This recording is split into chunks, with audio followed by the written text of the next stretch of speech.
여러분 안녕하십니까? 뉴스투데이 제주입니다. 원희룡 지사가 중도보수 대통합에 참여하기로 결정했습니다.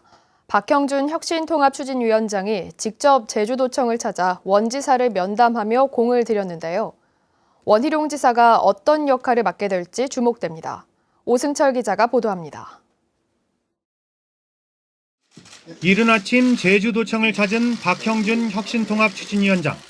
원희룡 지사에게 보수통합신당에 참여해줄 것을 제안했습니다. 30분간 이어진 비공개 면담에서 박 위원장은 원 지사의 지식과 경험이 통합신당이 혁신을 통해 미래로 나가는데 중요한 자산이 될 것이라고 밝혔습니다.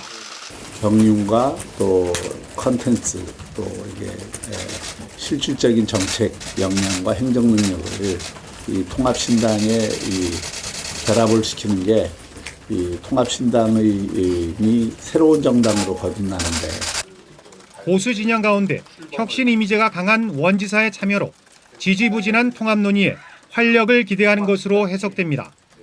원희룡 지사는 어제 오후 입장문을 통해 합류를 공식 선언했습니다. 혁신통합추진위를 중심으로 한 중도 보수 세력의 통합과 신당 창당 움직임에 적극 공감한다며 이 같은 노력이 과거 정당으로의 회귀가 아닌 미래 가치를 담은 통합신당으로 이어지길 기대한다고 밝혔습니다.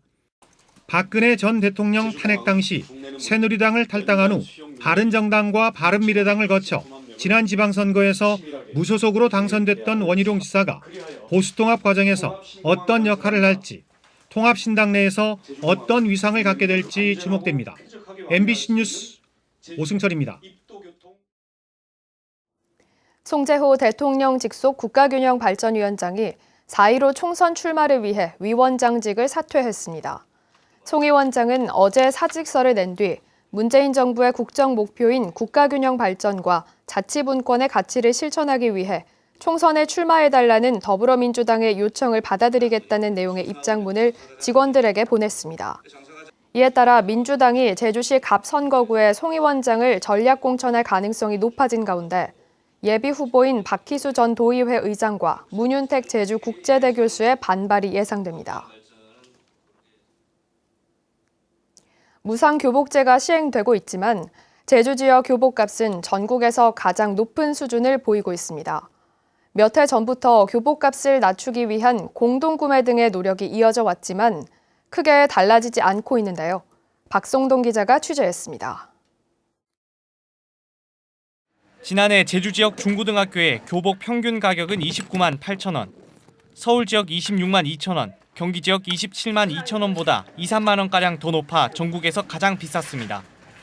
교복값을 낮추자며 2015년부터 공동구매를 시행해왔지만 여전히 제주는 전국에서 가장 높은 교복 가격을 유지하고 있습니다. 제주도의 업체들은 전부 다 본사에서 만들어서 내려온다고 보시면 됩니다. 여기 생산물이 하나도 없어요. 그렇죠. 그걸 유지할 수 있는 산업 기반이 안 되지 않습니까? 생물 수요도 그러니까 시장 규모도 작다거든요. 근데 지난해 9월 제주 시내 모 중학교 교복 선정에 업체들이 제시한 입찰가입니다. 참여 업체 4곳이 적게는 500원, 많게는 1,000원의 비슷한 단가를 제시했습니다. 또 다른 제주 시내 모 고등학교도 상황은 마찬가지. 적격 심사를 통과한 업체 2곳의 응찰가는 200원 차이에 불과합니다. 5개 업체가 1,000원 차이였어요. 짜고 치는 고스톱 같지 않으면 절대 일어나지 않을 거라는 생각을 A, B사가 올해였으면 내년에는 이제 C, D가 들어오기도 하고요. 다른 지역에 비해 경쟁 업체 접근이 어렵고 4대 교복 브랜드 점유비가 80% 이상 되는 사정도 비싼 교복의 원인으로 보입니다. 그와 같은 정황들이 이미 전국에서도 나타나고 있기 때문에 정기적으로 이제 이 납품 시기에 맞춰서 좀 정기적으로 검증을 해야 된다 이렇게 지금 보고 있습니다. 무상 교복제가 시행돼도 과점 시장에서의 교복 공급과 문제는 여전해 교육 당국의 면밀한 점검이 시급합니다. MBC 뉴스 박성동입니다. 제2공항 건설 반대단체가 공항 확충 문제에 대한 여론조사 결과를 발표했는데요. 확충 대안으로는 현재 공항 확장을 선택한 비율이 높았고 도의회가 추진하는 도민 의견 수렴 방안에 대해서는 76%가 찬성했습니다. 김찬년 기자가 취재했습니다. 환경부의 전략 환경영향평가 재보완 요구로 기본계획 고시가 연기된 제주 제2공항 건설 사업. 제주도의회 갈등 해소 특위가 가동된 가운데 제2공항 강행저지 비상도민회의가 도민 1000여 명을 대상으로 실시한 여론조사 결과를 발표했습니다. 현재 제주공항의 시설 확충 필요성에 대해서는 10명 가운데 8명이 필요하다고 답했고 필요하지 않다는 응답은 17.6%에 그쳤습니다. 공항시설 확충 대안으로는 현 제주공항 확충이 58.2%로 제2공항 건설 34.6%보다 23.6%포인트 높았습니다. 지역별로는 제주시가 현공항 확장 응답이 갑절 이상 높았고 서귀포시는 오차 범위 내에서 찬반 응답이 갈렸습니다. 성산 제2공항 건설에 대해서는 반대가 55.9%로 찬성 41.4%보다 높았지만 지역별로는 제주시는 반대, 서귀포시는 찬성이 우세했습니다. 국회와 그리고 국토교통부, 정부 그리고 청와대에 저희가 공식적으로 이제 의견을 전달을 할 생각이고요. 일단은 지금 제2공항에 대한 어떤 그 정책 전환이 시급하다는 점을 좀 알리는 데 주력할 생각입니다. 소음 피해 등으로 현공항 확장에 부정적인 제주시 용담동과 외도동 등에서도 현공항 확장 응답이 제2공항 건설보다 갑절 높게 나타났습니다. 의뢰했던 주체가 정부라든지 그런 공식적인 기관이라고 하면 제가 어느 정도 신뢰를 할까 그런 부분이 있다고 생각하는데 어찌 보면 반대대책위원회에서 추진했던 여론조사라고 하면 저는 유의미하지 않다고 생각합니다. 이번 여론조사는 제2공항 강행저지 비상도민회의가 리서치플러스 조사연구소에 맡겨 지난 17일과 18일 이틀 동안 도내 성인 남녀 1,015명을 유무선 전화로 조사했고 응답률은 24.73%에 표본 오차는 플러스 마이너스 3.1%포인트입니다. MBC 뉴스 김찬년입니다. 올해 설 연휴에 제주공항으로 가는 항공기와 승객 숫자가 수용 능력 한계치를 넘어설 것으로 보입니다. 제주도에 따르면 설 연휴 기간에 제주공항의 항공기 이착륙 횟수는 하루 평균 516회로 활주로 수용 능력을 날마다 44회 초과할 것으로 보입니다. 공항 이용객도 하루 평균 8만 9천여 명으로 여객 터미널 수용 능력을 날마다 2,500여 명 초과할 것으로 보입니다. 전 남편과 의붓아들을 살해한 혐의로 재판을 받고 있는 고유정에게 검찰이 사형을 구형하면서 법원이 최종적으로 어떤 형량을 선고할지에 관심이 쏠리고 있는데요. 고유정의 형량을 판가름할 쟁점은 무엇인지 법원의 양형 기준에 따라 조인호 기자가 따져봤습니다.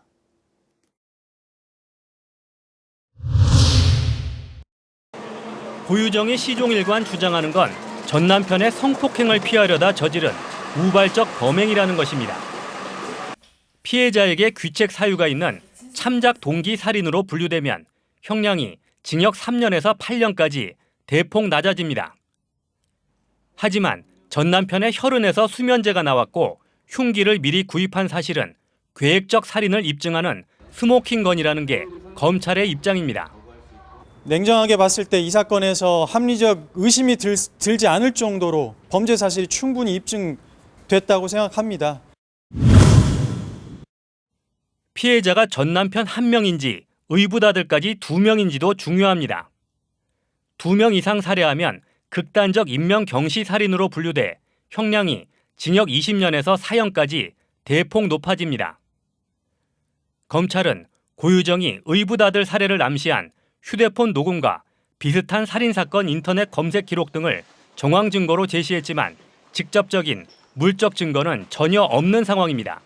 특별한 증거도 없이 그냥 카톡 몇 개 갖고서 다 구성을 해가지고 범행을 하려다가 실패를 했다거나 이런 사실들을 공소장에 기재를 하셨어요.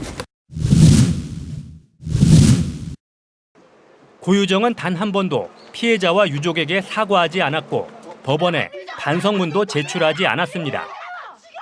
끝까지 정당방위를 주장해 형량을 낮추려는 의도로 보이지만 반성이 없다는 건 형량을 높이는 가중 요소가 될 수 있습니다.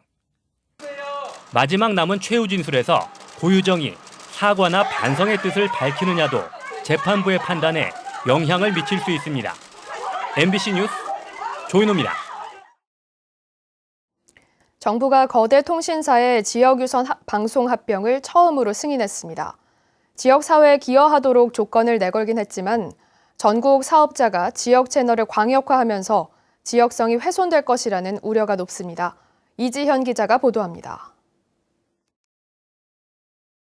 과학기술정보통신부가 SK 브로드밴드와 T브로드 법인 합병을 조건부 승인했습니다.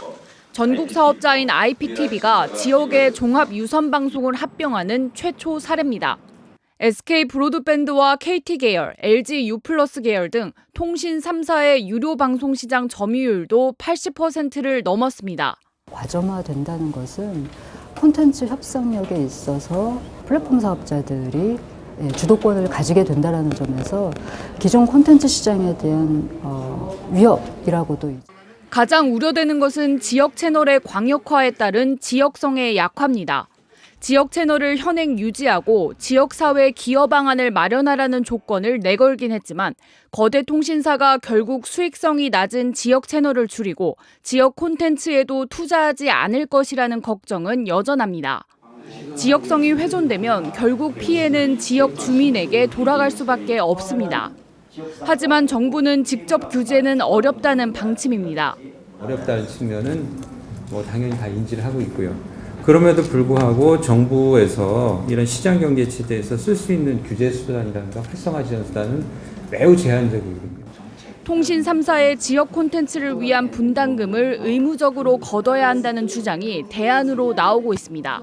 방송 권역에서도 이제는 독점적 지위의 사업자가 되기 때문에 여론 다양성과 지역성 구현이라는 책무를 부과하는 방식을 고민해야 되는 시점이 됐다.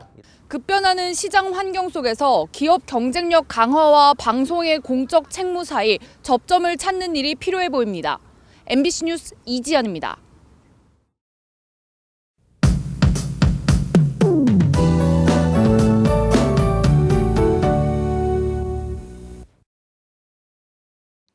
오늘 외출하실 땐 우산을 꼭 챙기셔야겠습니다. 내일까지 비 소식이 있겠는데요.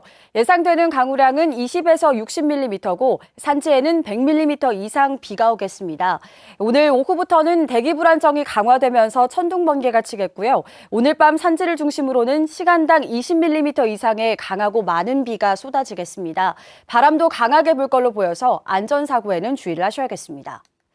내일까지 따뜻한 남서풍이 유입되면서 포근하겠습니다. 예년 이맘때보다도 약 4도가량이나 높겠고요. 비가 내리면서 미세먼지 농도는 좋음 수준으로 공기는 깨끗하겠습니다. 다음은 자세한 지역별 날씨입니다. 현재 기온 서부와 남부가 9도, 북부가 8도, 동부가 7도를 보이고 있습니다. 낮 최고 기온은 북부와 남부, 동부가 14도, 서부가 13도로 예상됩니다. 오늘 도서 지역엔 비가 내리겠고 현재 기온 9도 선에서 출발하고 있습니다.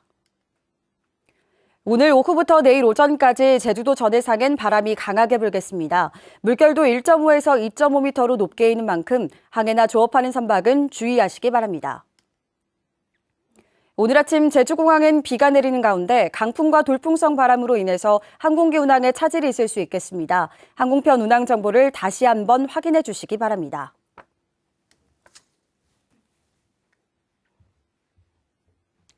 주간 날씨입니다. 이번 연휴 기간엔 날씨가 좋지 못하겠는데요. 설날 오후부터 비가 시작돼 다음 주 내내 비가 오겠습니다. 날씨였습니다. 다음은 희망 2020 나눔 캠페인 성금을 보내주신 분들입니다. 제주 솔라에너지 주식회사 임직원이 100만 원을 맡겨주신 것을 비롯해 안덕면 4개 신항동, 김갑석, 박선미 가족 15만 200원, 고성철 씨 15만 원, 고성호 씨가 15만 원을 보내주셨습니다. 성금을 맡기실 분은 1월 말까지 제주 MBC 경영심의부로 문의하시거나 제주은행이나 농협계좌를 통해 보내주시면 됩니다. 고맙습니다. 제주지방법원 이장욱 판사는 뺑소니 사망사고를 낸 혐의로 기소된 62살 A씨에게 징역 2년 6개월을 선고했습니다. A씨는 2018년 4월 서귀포항 근처에서 화물차를 운전하다 도로에 앉아있던 27살 B씨를 치고 달아나 숨지게 한 혐의로 기소됐습니다. 재판부는 피해자는 119 구조대가 출동할 때까지도 살아있었던 것으로 보이지만 A씨가 사고가 난 것을 알고도 현장을 이탈해 목숨을 잃게 했다며 실형 선고가 불가피하다고 밝혔습니다. 제주도 소방안전본부는 제주의 전통적인 이사철인 신구간을 앞두고 이사철 가스사고 주의보를 발령했습니다.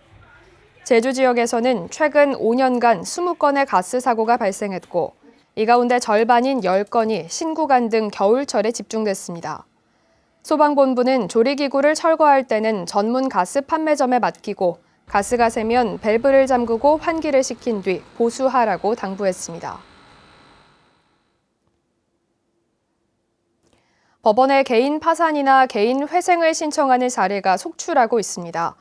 지난해 제주지방법원에 접수된 개인 회생 신청 건수는 1,800여 건으로 2017년 840건, 재작년 980건에 비해 증가했습니다. 개인 파산 역시 지난해 신청 건수가 580여 건으로 2017년 480건, 재작년 565건보다 늘었습니다.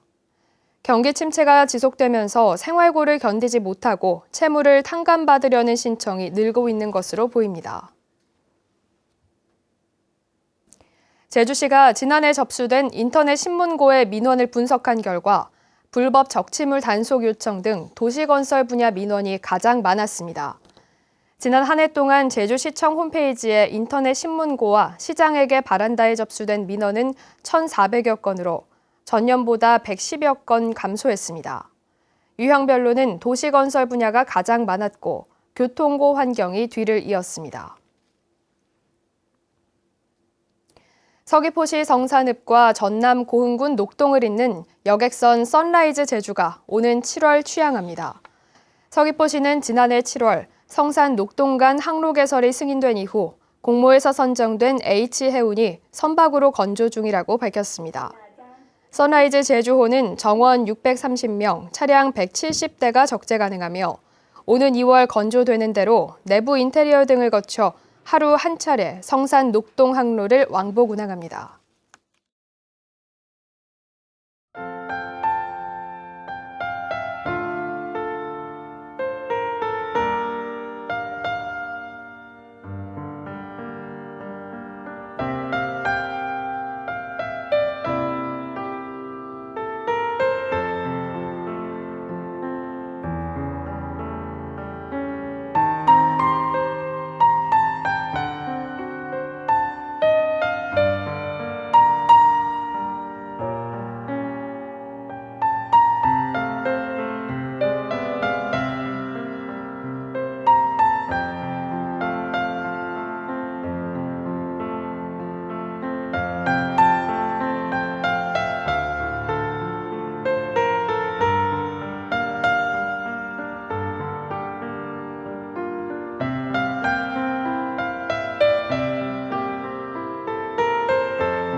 뉴스투데이 제주였습니다. 여러분 고맙습니다.